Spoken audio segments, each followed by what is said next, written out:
สบายดีทุกคนมื้อนี้ก็สิมารีวิวนั่งรถทัวร์จากปากเซไปหากรุงเทพในราคาเพียง900บาทเท่านั้นหลังจากที่เฮาขึ้นรถสำเร็จแล้วเนาะเพิ่นก็จะมีขนมและน้ำให้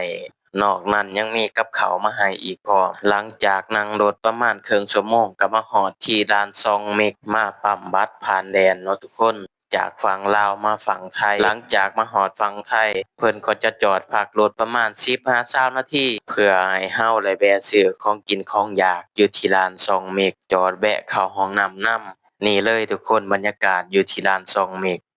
คนก็สิหลายเติบเนาะร้านค้าก็หลายแฮงอาหารการกินก็มีแต่แนวถึกๆหลังจากนั้นเฮาก็ขึ้นรถนั่งรถต่อไปจุดหมายปลายทางก็คือกรุงเทพภายในรถทัวร์เพิ่นก็สิมีห้องน้ำให้เฮาเวลาปวดเหี่ยวปวดหยังเนาะหลังจากนั่งรถมาอีกสักพักหนึ่งเพิ่นก็มาแวะที่ปั๊มปตท.จอดแวะเข้าห้องน้ำอีกเทื่อหนึ่งสำหรับไผที่เคยมาน่าจะรู้เนาะอันนี้ก็คือแชร์ประสบการณ์สำหรับคนที่บ่ทันเคยมาหลังจากนั้นก็นั่งรถต่อไปภายในรถเพิ่นก็สิมีผ้าห่มให้เฮานั่งรถก็ถือว่าหลายชั่วโมงเติบเนาะทุกคนตอนนี้ก็ได้มาฮอดบขสหมอชิดเป็นเวลา5โมงเช้าเลยทุกคนมาฮอดหมอชิดก็สิมีรถแท็กซี่มารับตอนนี้ก็ฝนตกแรงเติบเลยทุกคนหลังจากนั้นก็ต่อรถแท็กซี่มาที่บ่อนอยู่บ่อนพักเฮาตอนนี้ก็ฮอดบ่อนพักเป็นที่เรียบร้อยก็ขอบใจทุกคนหลายๆเด้อที่รับชมคลิป